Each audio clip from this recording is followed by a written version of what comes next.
Hello friends, welcome to my YouTube channel A to Z info. Friends, आज हम discuss करेंगे DSSB TGT Urdu old paper. और ये आपका जो है ये उर्दू जनरल के क्वेश्चन हम सॉल्व करेंगे। क्योंकि इसमें दो सेक्शन होते हैं आपके। सेक्शन 1 जो आपका होता है वो आपका जनरल का होता है। सेक्शन B जो होता है वो आपके सब्जेक्ट से होता है।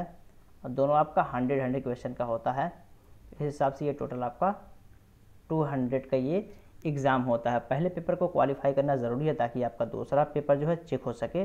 तो पहले पेपर में मिनिमम आपको 40 मार्क्स लाना अनिवार्य है। कितना? 40 मार्क्स आपको लाना ज़रूरी है ताकि आपका दूसरा पेपर चेक हो सके और तभी आप एलिजिबल हो पाएंगे इस पोस्ट के लिए। तो चलिए वीडियो स्टार्ट करते हैं। फर्स्ट पोर्शन में जो आपका होता है वो क्या है, यहाँ पे आप देख सकते हैं हिंदी इंग्लिश दोनों में है। आई होप कि वीडियो उतना क्लियर नहीं होगा, बट PDF ही ऐसी है, मैं कुछ कर नहीं सकता। पहला जनरल अवेयरनेस है, सामान्य जानकारी है। General intelligence and reasoning ability है, जिसको सामान्य बुद्धि मत तथा तार्किक योग्यता है। ठीक है। अर्थमेटिक एंड न्यूमेरिकल एबिलिटी है। टेस्ट ऑफ लैंग्वेज हिंदी और इंग्लिश में भी आपके 20 क्वेश्चंस रहेंगे। तो ये आपके 5 सेक्शंस हैं। कितने हैं? टोटल आपके 5 सेक्शंस हैं, जिसमें से आपके हर एक के 20 क्वेश्चंस हैं। तो इस हिसाब से ये आपका 100 क्वेश्चन टोटल होगा यहाँ से। तो चलिए आज जो हम स्टार्ट करेंगे वो सामान्य जानकारी यानी जनरल अवेयरनेस के क्वेश्चंस होंगे। नियर अबाउट हम 15 क्वेश्चंस करेंगे। तो वीडियो स्टार्ट करने से पहले पहली बार चैनल पे हैं तो चैनल को ज़रूर सब्सक्राइब करें, दोस्तों को शेयर करें ताकि वो लोग भी इस वीडियो से अवेयर रहें। और मैं कोशिश करूँगा कि जितना भी प्रीवियस मिले उन सभी को सॉल्व करके आप लोगों को दूँ ताकि आपकी तैयारी अच्छी हो सके। और उर्दू के भी वीडियोस मैं लाऊंगा। जनरल ये आपके सभी के लिए, किसी भी सब्जेक्ट से TGT अप्लाई कर रहे हैं आप, इवन कि PRT में जो भी जनरल के क्वेश्चंस होते हैं वो भी आपके यहाँ से कवर हो जाएंगे। तो PRT वाले, TGT PGT वाले जनरल क्वेश्चन जिनका भी है सभी देख सकते हैं। और यहाँ पे जो हम कंसर्न सब्जेक्ट को टारगेट करेंगे वो हमारा होगा उर्दू। उर्दू में हम लिटरेचर के क्वेश्चंस भी करेंगे। पहले तो ये 200 क्वेश्चन हम पूरा फाइनल करेंगे। कंटिन्यू कुछ ना कुछ वीडियोस मिलते रहेंगे। जब आप चैनल से अपडेट रहेंगे तभी इसका फ़ायदा आपको मिल पाएगा। चलिए क्वेश्चन स्टार्ट करते हैं। ये आपका हिंदी और इंग्लिश दोनों में रहता है। पहले इंग्लिश है, फिर उसके बाद हिंदी मिलेगा, जिस लैंग्वेज में कंफर्ट फील करें। चूँकि अब कंप्यूटर बेस्ड हो गया है तो अब उतना चूँकि टफ है कंप्यूटर बेस्ड इन कंपेरिजन देखा जाए तो ये जो कॉपी पेन से जो एग्ज़ाम होता था ये OMR के थ्रू वो आसानी होती है, लेकिन टाइम मैनेज के लिए या फिर गवर्नमेंट अपनी ईजिली के लिए ऐसा करती है। Which of the following is a folk dance? बताना है कि इसमें से एक कौन सा फोक डांस है। गरबा है या फिर भारतनाट्यम है, कथकली है, कुचिपुड़ी। क्या होगा इसका राइट आंसर? बिल्कुल यहाँ पे गरबा आपका राइट आंसर हो जाएगा। गरबा जो है ये फोक डांस है। ठीक है। नेक्स्ट क्वेश्चन देखते हैं। नेक्स्ट क्वेश्चन हमारा है, who is the current chief justice of supreme court of India? ये सुप्रीम कोर्ट ऑफ इंडिया 2014 के हवाले से अकॉर्डिंग पूछा जा रहा है, जो कि उसी टाइम का ये पेपर है। तो उस टाइम के अकॉर्डिंग अगर पूछा जा रहा है कि सुप्रीम कोर्ट के चीफ जस्टिस कौन है, 2014 में कौन थे, इट्स मीन कि अब चेंज हो गए हैं वो। तो उस टाइम के उस टाइम के हवाले से अगर देखते हैं तो यहाँ पे आपको जो सी दिया जा रहा है वो बिल्कुल राइट आंसर हो जाएगा। क्या है? HL दत्त। और अब करंट में जो है वो NV रमन। ठीक है, ये नोट कर लें आप, NV Raman. Current NV Raman chief justice supreme court of India हैं। और अगर पूछा जाएगा तो NV रमन ही आपको आंसर करना है। हाँ, ये पूछा जाए कि 2014 में कौन थे तो फिर आपको HL दत्त आपका आंसर वहाँ पे होगा। चलिए नेक्स्ट क्वेश्चन की तरफ चलते हैं। शेयर ज़रूर करें एक बार ताकि और लोग फ़ायदा उठा सकें। और उर्दू पे काम करने वाले बहुत कम हैं, TGT DSSB स्पेशली, और यहाँ से आपको फ़ायदा मिलेगा। ठीक है। मैं उर्दू के बच्चों को मद्देनज़र रखते हुए ये वीडियो सेशन स्टार्ट किया हूँ ताकि उन्हें फ़ायदा मिल सके। 2017 आई थिंक 17 या 18 में कुछ वैकेंसीज निकली थी 150। ठीक है, 150 निकली थी उर्दू की वैकेंसी, जिसमें 36 ही स्टूडेंट क्वालिफाई कर पाए थे। वजह क्या थी? ये फर्स्ट पेपर क्वालिफाई नहीं कर पाए थे, जिसकी वजह से सीट खाली रह गई थी। तो ऐसा ना होने पर इस बार आप लोग जम के तैयारी करें और अच्छा परफॉर्म करें। मैं कोशिश करूँगा कि उर्दू के मटेरियल नोट्स भी प्रोवाइड करवाऊँ अच्छे बुक्स से, ताकि आपके एग्ज़ाम के पर्सपेक्टिव से वो यूज़फुल हों। The Nagar style of architecture developed mostly in? Nagar style of architecture developed mostly in यानी जो नगर है, कह सकते हैं कि जो आर्किटेक्चर है, गांव का स्ट्रक्चर है, बनावट है, या वहाँ का रहन सहन है, सबसे ज़्यादा किस एरिया में पाया जाता है वो? यहाँ पे नॉर्थ ईस्ट इंडिया है, नॉर्थ इंडिया है, नॉर्थ वेस्ट इंडिया है, साउथ इंडिया है। तो क्या होगा 3 का राइट आंसर यहाँ पे बिल्कुल नॉर्थ ईस्ट इंडिया में आपका जो है ज़्यादा पाया जाता है। ठीक है, ये भारत का अगर हम डायरेक्शन देखते हैं तो नॉर्थ आपका ये, साउथ है, ईस्ट है, वेस्ट। तो ये रीजन जो है नॉर्थ ईस्ट कहलाता है। तो इधर जो है आपको आर्किटेक्चर, ठीक है, डेवलप्ड आर्किटेक्चर ज़्यादा पाया जा रहा है। तो ये आंसर आपका सही होगा बिल्कुल ऑप्शन ए। नेक्स्ट क्वेश्चन की तरफ चलेंगे। नेक्स्ट हमारा जो है क्वेश्चन नंबर 4। क्वेश्चन नंबर 4 में क्या कहा जा रहा है, the latitude difference between India and Pakistan of their standard time is, यानी कि भारत और पाकिस्तान के बीच में जो लैटिट्यूड डिफरेंस करता है, यानी जो टाइम डिसाइड करता है, वो कितना डिफरेंस है। ठीक है, कितना लैटिट्यूड डिग्री डिफरेंस है ये बताना है। 7 डिग्री और 7.5, 8 डिग्री या 8.5, तो कितना लैटिट्यूड स्टैंडर्ड टाइम के अकॉर्डिंग डिफरेंस है। तो 4 का राइट आंसर क्या हो जाएगा, बिल्कुल यहाँ पे 4 का अगर राइट आंसर देखते हैं तो 7.5, तो बी इसका बिल्कुल करेक्ट आंसर हो जाएगा। नेक्स्ट क्वेश्चन की तरफ चलते हैं। नेक्स्ट हमारा जो है क्वेश्चन नंबर 5। क्वेश्चन नंबर 5 में कहा जा रहा है which India state has the highest literacy rate. तो इसमें कोई दो राय नहीं, केरला आपका एक नंबर पे है, था और है। ठीक है, तो केरला की लिटरेसी रेट बिल्कुल हाई है, तो यहाँ पे सी इसका राइट आंसर हो जाएगा। क्वेश्चन नंबर 6 देखते हैं। क्वेश्चन नंबर 6 में कहा in whose region did Kalidas flourish, यानी किसके दौरे हुकूमत कह सकते हैं या किसके रीजन में कार्यकाल में कालिदास आए, ये बताना है आपको।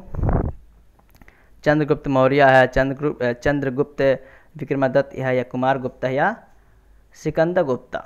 तो क्या होगा इसका करेक्ट आंसर, बिल्कुल यहाँ पे अगर देखते हैं करेक्ट आंसर इसका बी बिल्कुल करेक्ट हो जाएगा। ठीक है, चंद्रगुप्त विक्रमादित्य के दौरे हुकूमत में कालिदास आए थे, तो बी इसका बिल्कुल करेक्ट आंसर हो जाएगा। नेक्स्ट वीडियो की तरफ चलते हैं, नेक्स्ट क्वेश्चन की तरफ चलते हैं।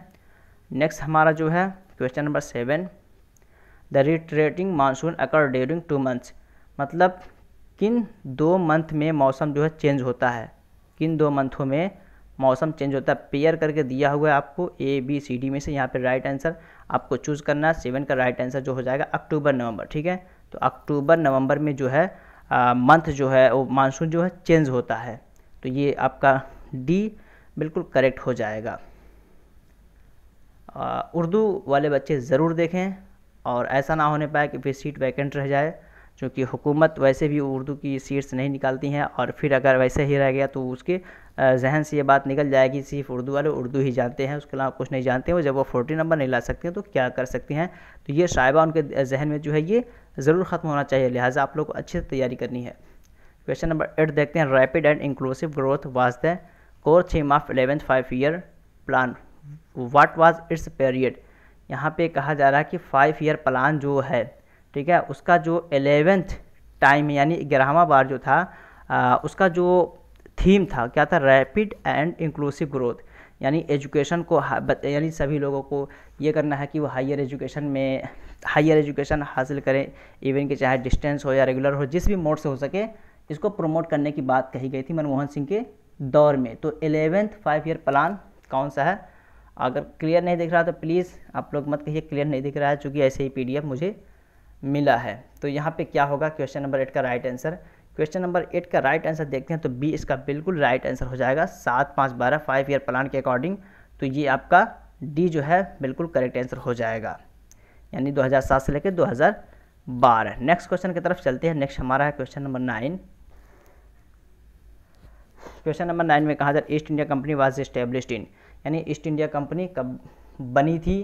तो ये आई होप कि सभी अगर कंपटीशन वगैरह आप लोग उससे तैयारी किए होंगे तो आसान है। तो इसका 9 का जो राइट आंसर हो जाएगा ऑप्शन बी। ठीक है, 31 दिसंबर, ये ध्यान रखें आप, 31 दिसंबर और 1600। ये भी हो सकता है कि यहाँ से हटा के आपका 1700 दे दिया जाए, तो चूँकि नियर अबाउट 1700 है, एग्जैक्ट अगर पूछेगा तो ठीक है, अगर वो ना हो तो 1700 का भी आंसर आप मान सकते हैं, क्योंकि इसका एग्जैक्ट 31 दिसंबर और 1600 में। ठीक है, तो एक दिन बाद जस्ट आपका क्या हो जाता, 1700 लग जाता। चलिए नेक्स्ट देखते हैं। नेक्स्ट क्वेश्चन हमारा question number 10, Pratibha Rai who was Pratibha Rai who was named for Jnanpith award is a famous dash writer, यानी प्रतिभा राय एक बहुत ही प्रसिद्ध हैं, किस चीज़ से संबंधित वो राइटर हैं, किस लैंग्वेज के, उनको जनपद अवार्ड भी मिल चुका है। तो किस लैंग्वेज के ये राइटर हैं ये बताना है, उड़िया है, बंगाली है, हिंदी, इंग्लिश। तो ये आपका राइट आंसर हो जाएगा उड़िया। ठीक है, उड़िया में इन्होंने बहुत सारा काम किया लिटरेचर में, तो उनको इस लैंग्वेज में उड़िया में उन्हें जनपद अवार्ड मिला है। चलिए नेक्स्ट क्वेश्चन की तरफ चलते हैं। नेक्स्ट क्वेश्चन जो हमारा देखिए, उसके बाद आपको ये हिंदी का सेशन है, और हिंदी आप देख सकते हैं, मैं स्लो थोड़ा ले जाऊंगा। ठीक है, आहिस्ता आहिस्ता आप पॉज करके भी देख सकते हैं, रोक करके पढ़ सकते हैं। चलिए नेक्स्ट देखते हैं क्वेश्चन नंबर 11। क्वेश्चन नंबर 11 में क्या कहा जा रहा है, standard 18 carat gold in the market contains. यहाँ पे ये कहा जा रहा है, ये आपका इकोनॉमिक से संबंधित है क्वेश्चन। यहाँ पे ये कहा जा रहा है कि अगर 18 कैरेट गोल्ड है, अगर प्योर गोल्ड 18 कैरेट है, तो उसमें जो कम्बिनेशन होता है, ऑब्जेक्ट का कॉम्बिनेशन, यानी में अशिया का जो उसमें इख्तलात होता है, किन किन चीज़ों से हम मिला के बनाते हैं, तो क्या होगा, उसका कितना परसेंट क्या होना चाहिए, 82% गोल्ड एंड 18% अदर मेटल्स। तो एग्जैक्ट अगर हम देखते हैं तो यहाँ पे 75% आपका गोल्ड होना चाहिए और 18% अदर मेटल्स, सिल्वर या फिर और जो अदर मेटल्स आप मान सकते हैं। ठीक है, तो ये 75 और 18 है, तो चूँकि 75 18 तो कोई नहीं है, तो ये 82 हम इसको आंसर मानेंगे। आई होप कि यही आंसर रहा होगा उस टाइम पे भी। तो चलिए नेक्स्ट चलते हैं, तो ऑप्शन ए इसका बिल्कुल करेक्ट हो जाएगा। और नेक्स्ट हमारा जो है क्वेश्चन नंबर 12। क्वेश्चन नंबर 12 में कहा जा रहा fundamental rights are enumerated in which part of Indian constitution. अगर दिख नहीं रहा तो आप आराम से सुन ले, मैं उसको समझाने की भी कोशिश कर रहा हूँ कि फंडामेंटल राइट फंडामेंटल राइट जो है वो किस पार्ट में है, किस पार्ट में है ये बताना है। आर्टिकल और होता है, पार्ट और है, तो यहाँ पे ये समझिए। और फिर जब मैं पॉलिटी के क्वेश्चंस कराऊंगा उसमें मैं डिस्कस करूँगा, या प्रीवियस वीडियोज आप देख सकते हैं जिसमें मैं डिस्कस भी कर चुका हूँ। तो यहाँ पे बी जो है बिल्कुल पार्ट 3 में है, तो बी इसका बिल्कुल राइट आंसर हो जाएगा। और फंडामेंटल राइट जो हमारा है वो आर्टिकल 12 से लेके आर्टिकल 35। ये भी क्वेश्चन बन सकता है कि फंडामेंटल राइट कहाँ से लेकर कितने आर्टिकल से लेके कितने आर्टिकल तक है। तो ये ध्यान रखें आप लोग कि ये आपका 12 से लेके 35 तक है। और यहाँ से एक क्वेश्चन ये भी बनता है कि राइट टू प्रॉपर्टी फंडामेंटल का पार्ट है या नहीं, तो अब ये नहीं है। राइट टू प्रॉपर्टी जो है फंडामेंटल का पार्ट अब ये नहीं है, इसको रिमूव कर दिया गया है, ओमिशन ये है। चलिए नेक्स्ट देखते हैं। नेक्स्ट हमारा जो है क्वेश्चन नंबर 13।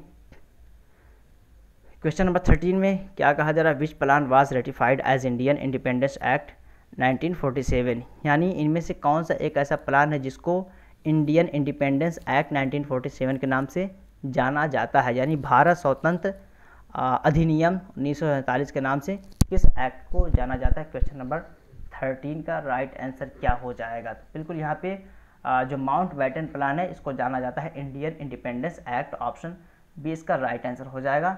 नेक्स्ट क्वेश्चन की तरफ चलते हैं। नेक्स्ट क्वेश्चन हमारा आज का लास्ट सेकंड होगा ये, और मैं डेली कुछ ना कुछ इसके वीडियोस लाता रहूँगा, आप लोग सब्सक्राइब करके रखें, उसका बाद आपको मिलेगा। With which sport is Yogeshwar Dutt associated, यानी योगेश्वर दत्त किस खेल से संबंधित है, और ये भारत ही के रहने वाले हैं, हॉकी से हैं, शूटिंग, बॉक्सिंग या रेसलिंग। तो 14 का राइट आंसर क्या हो जाएगा, तो 14 का राइट आंसर हम देखते हैं तो बिल्कुल यहाँ पे डी जो है ये करेक्ट हो जाएगा।